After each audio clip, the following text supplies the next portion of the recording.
Bonjour à tous, merci de participer à ce cours d'échecs. Donc la leçon d'aujourd'hui s'adresse plus particulièrement à des joueurs confirmés qui ont déjà fait plusieurs années d'échecs, notamment les collégiens.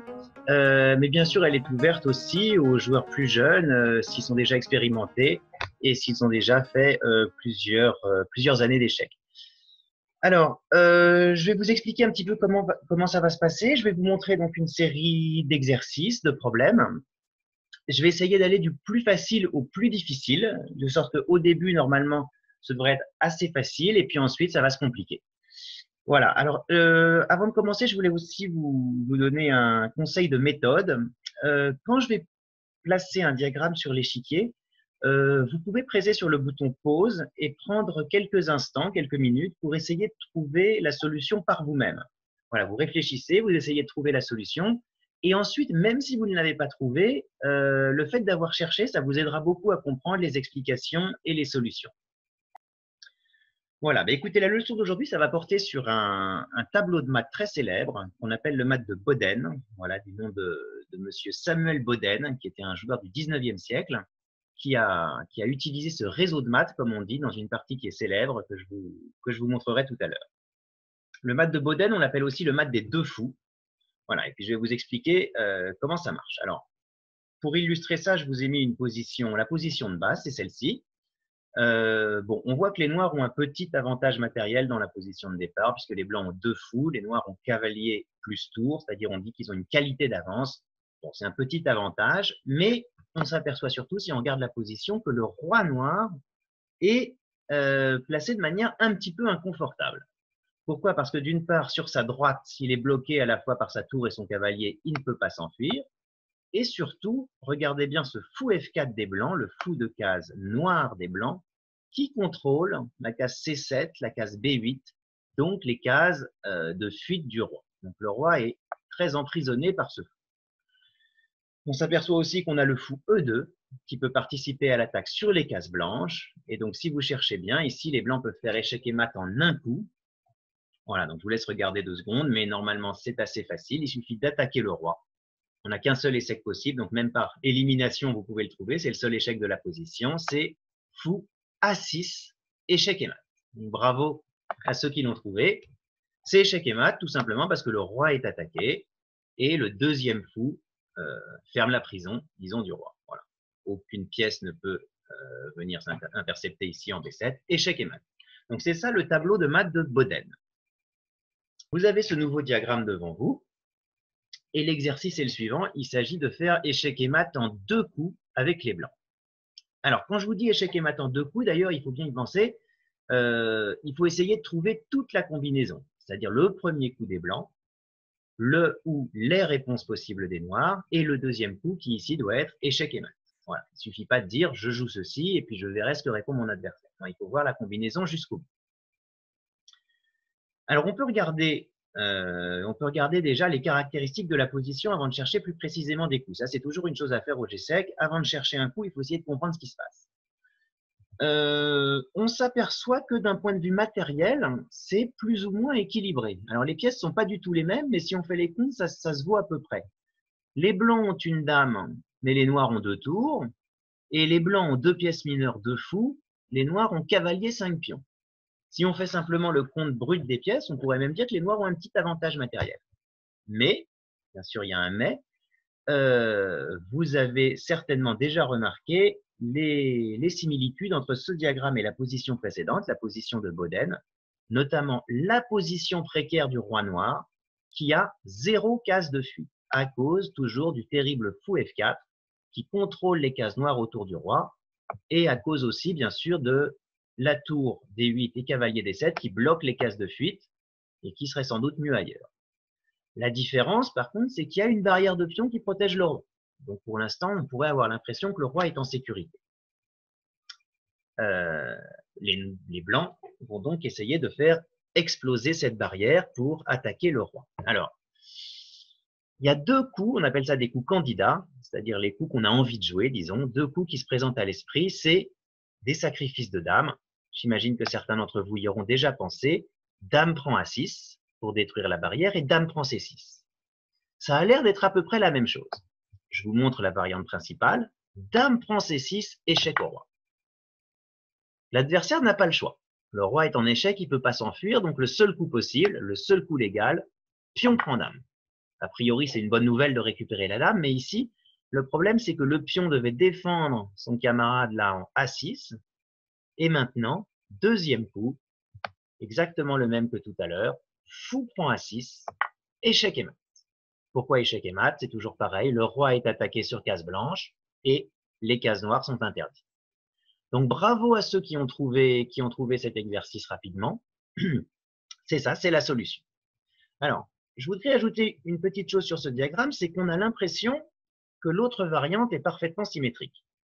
C'est-à-dire, on peut se dire, je joue dame prend A6, ça revient à peu près au même, il va certainement me reprendre, et on obtient exactement la même position, fou prend A6, échec et mat. Ça a l'air pareil, mais ça ne l'est pas. Il y a une grande différence, c'est que quand j'avais joué dans la première variante dame prend C6, on appelle ça aux échecs, alors c'est un adjectif qui n'est pas très joli, mais bon, ça dit ce que ça veut dire, on appelle ça un coup forçant. C'est-à-dire, ça force l'adversaire à répondre. Pourquoi? Parce qu'il est échec au roi. Et quand on est échec au roi, on n'a pas le choix, on doit défendre son roi. Et ici, en l'occurrence, il n'a qu'un seul coup pour le défendre, comme je vous ai dit, c'est de récupérer la dame.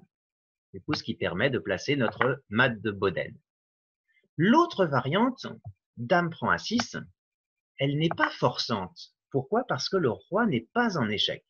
Alors bien sûr, beaucoup d'adversaires vont se dire « Ah, mon adversaire a craqué, il m'a donné la dame, j'en profite. » Mais vous avez des joueurs plus expérimentés qui vont regarder un petit peu et qui vont se dire « Ah, si je prends la dame, je suis mat, donc il faut que je trouve autre chose. » Et par exemple, ils vont pouvoir jouer ici, il y a un bon coup probablement pour les noirs, tour prend fou. Parce que si j'élimine ce fou, après il n'y a plus de mat.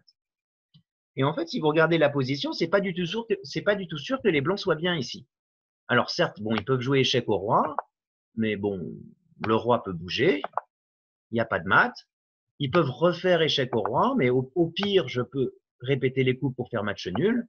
Si je veux gagner, je peux même mettre le cavalier en bouclier en me disant ensuite, avec mes 2 tours, je vais faire une contre-attaque sur le roi des blancs avec les pions passés. C'est pas clair du tout que les blancs aient l'avantage ici. Donc c'est pour ça que quand on voit une combinaison, il faut être très précis dans l'ordre de coups. Ici, vous avez un coup qui gagne tout de suite et un coup où on est peut-être moins bien, alors que ça a l'air équivalent.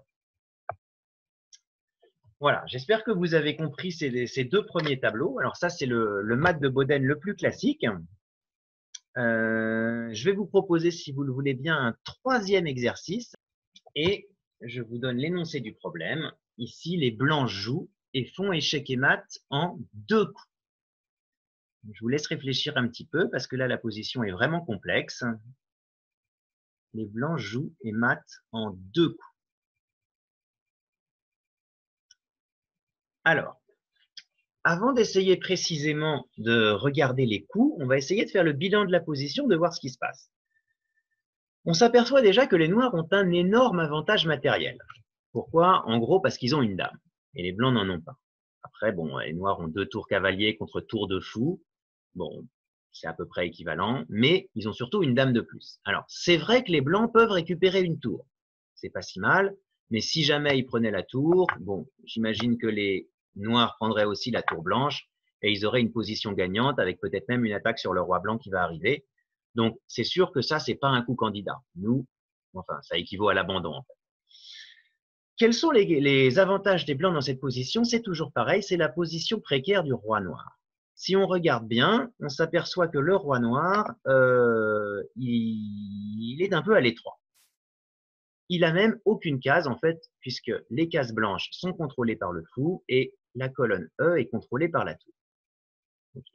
Le problème, a priori, c'est que cet échec se heurte à cavalier prend et il n'y a pas de mat. Voilà. Mais si on va un petit peu plus loin, on peut peut-être trouver une solution. Et la solution, c'est les 2 fous. Ce fou B2 qui a l'air complètement enfermé par son pion C3, en fait, il peut s'exprimer sur une autre diagonale. C'est cette grande diagonale ici, voilà, qui lui permet d'atteindre le roi.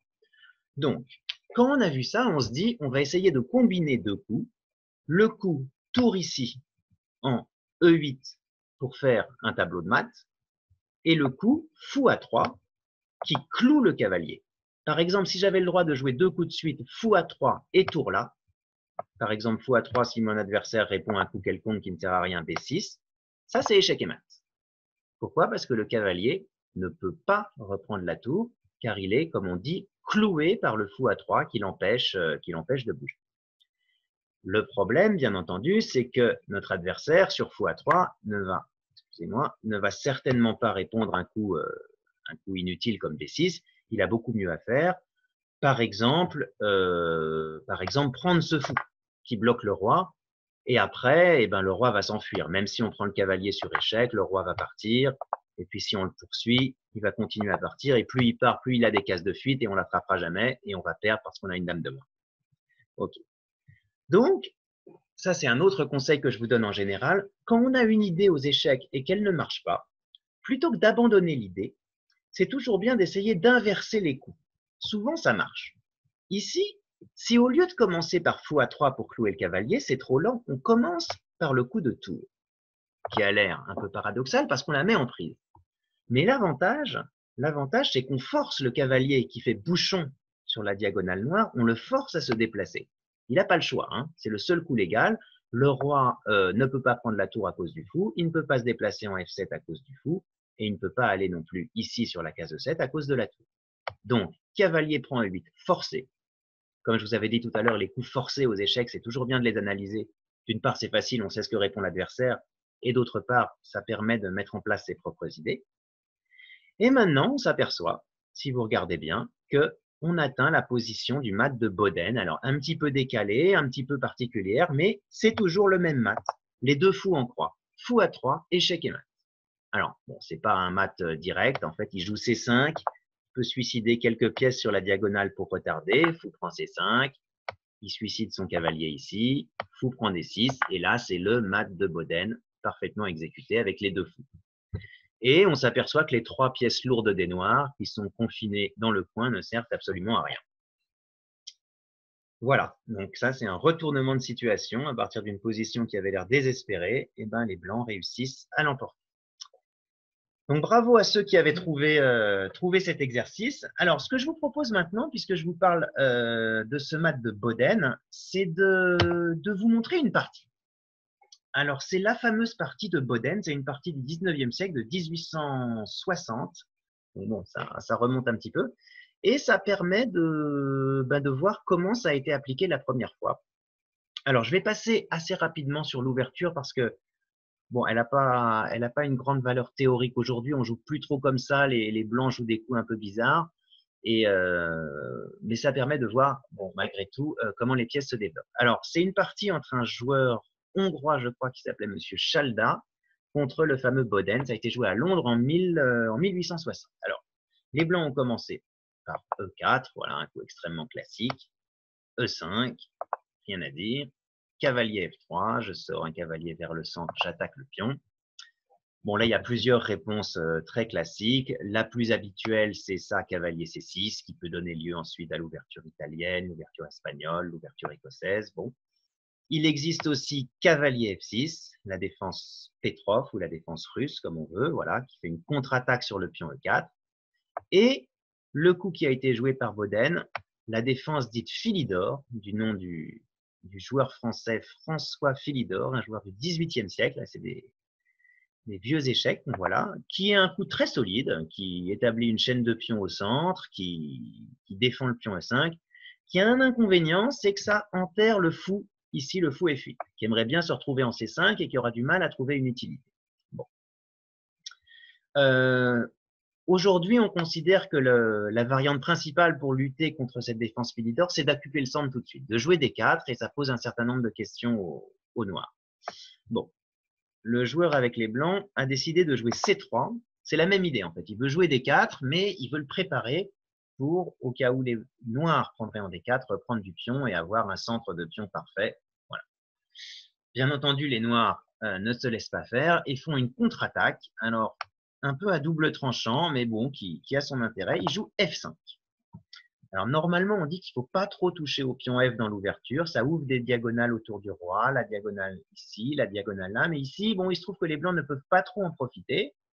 Et s'ils prennent le pion, les noirs vont développer très naturellement leur fou ici. Pion prend F5, fou prend F5. Et ils ont une bonne position en réalité. Ensuite, le cavalier va sortir, ils vont roquer, la tour va être sur la colonne ouverte. C'est une position très agréable. Donc sur F5, les blancs ont décidé de ne pas prendre et de développer rapidement leur pièce pour faire une contre-attaque fou C4. Alors c'est ce qu'on appelle un gambit, hein, c'est-à-dire qu'ils laissent le pion central en espérant profiter rapidement de leur avance de développement. Alors là, il y a plusieurs variantes qu'on pourrait imaginer. Par exemple, Dame B3. Alors, c'est pas vraiment un mat du berger parce que les pièces sont inversées. Malgré tout, si les noirs sont un peu gourmands et décident d'aller prendre ici, la position va s'animer. Par exemple, échec au roi. Si le roi s'en va ici, je peux continuer à le poursuivre comme ça. Le roi va en balade ici. Ok, je peux continuer à le poursuivre. S'il revient, je peux prendre le cavalier. Voilà, je récupère ma pièce de moins et la partie est très compliquée.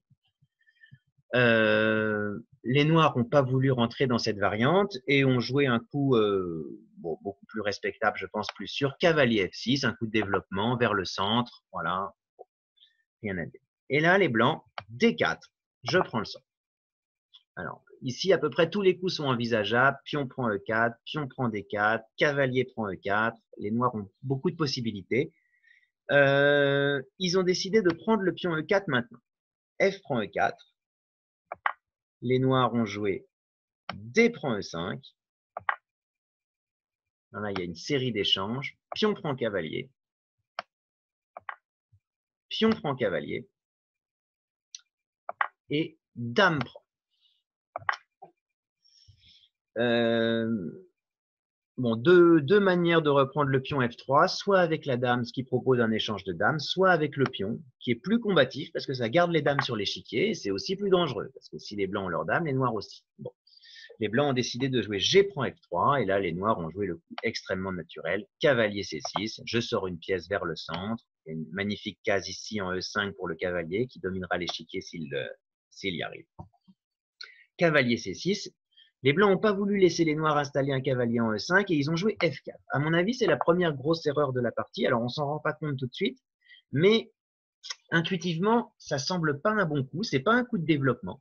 Déjà, les blancs ont la tour, le cavalier, le fou qui n'est pas sorti. A priori, ils feront pas le petit roc parce que il y a trop de courant d'air. La colonne G est ouverte, le fou va débarquer ici. Donc, ils vont certainement essayer de jouer le grand roc et ils le préparent pas du tout en jouant F4. A priori, un coup moins ambitieux mais plus solide aurait été fou E3 avec l'idée de sortir le cavalier en D2 et vite préparer le grand roc. Ils ont voulu empêcher les noirs de s'installer en E4 mais ils ne se développent pas. Donc ils jouent F4. Les noirs se développent, ils jouent fou D7. Bon, fou E3. Ils sortent leur pièce, grand roc. Voilà.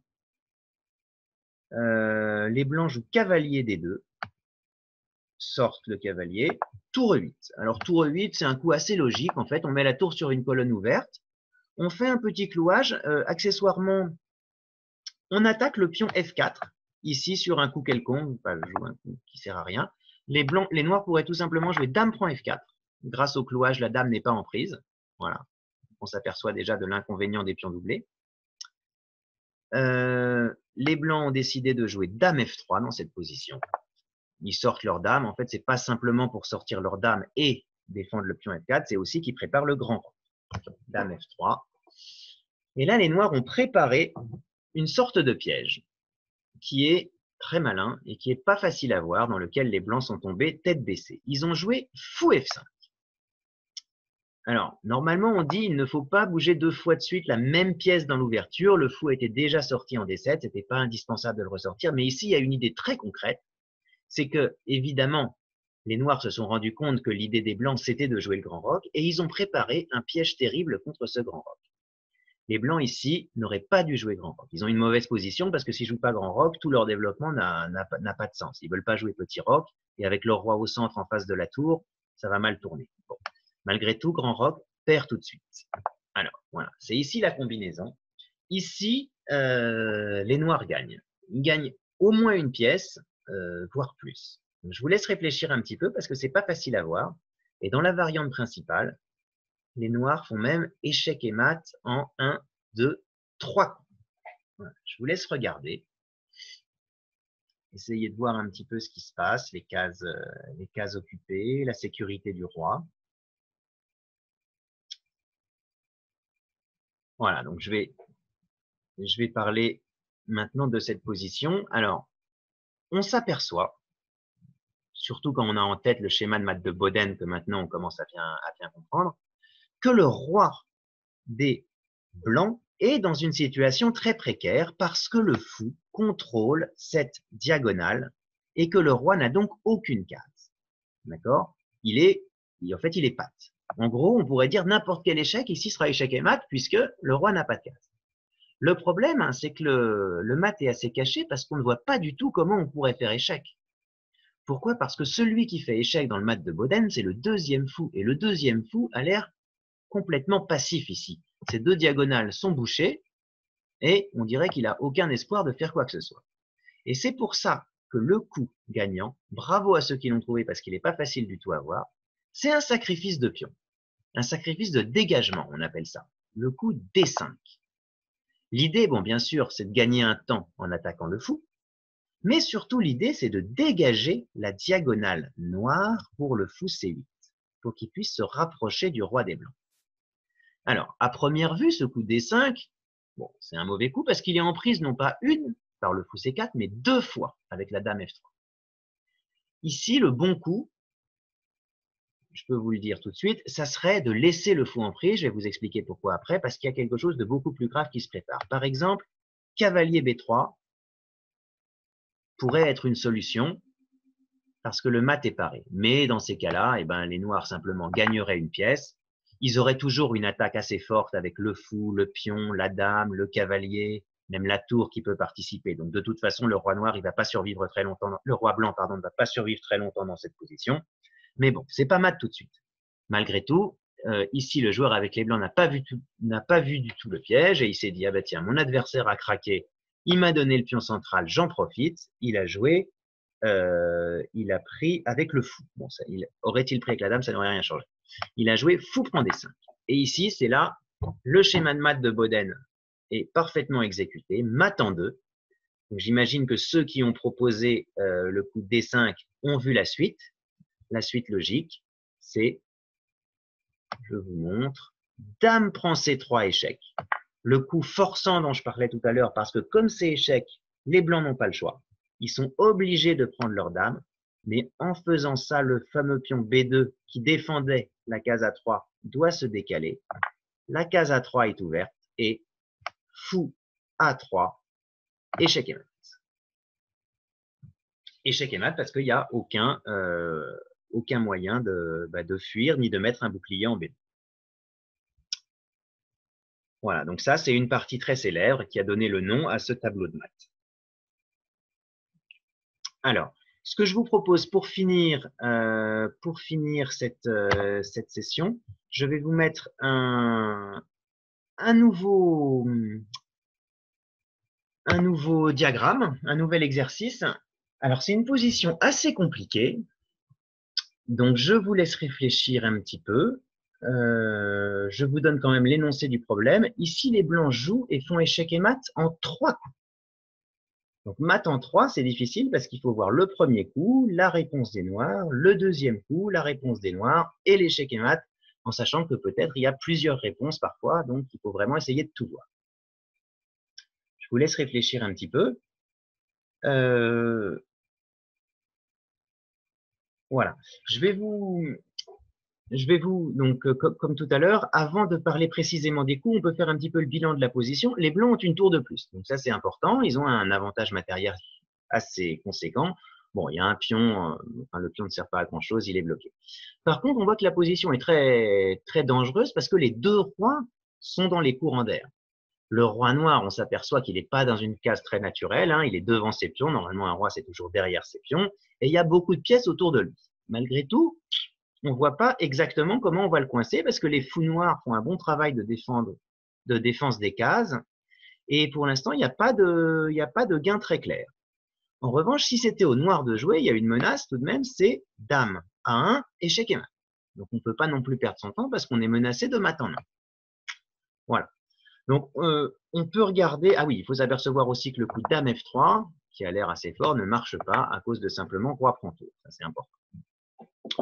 Donc la solution, eh ben, c'est toujours le fameux mat de Boden, mais pour ça, il faut essayer de le placer, en fait, de créer le réseau de maths, parce que le réseau de maths n'existe pas du tout. Donc déjà, pour faire jouer ce réseau de maths, il faut que le fou B3 participe à l'attaque.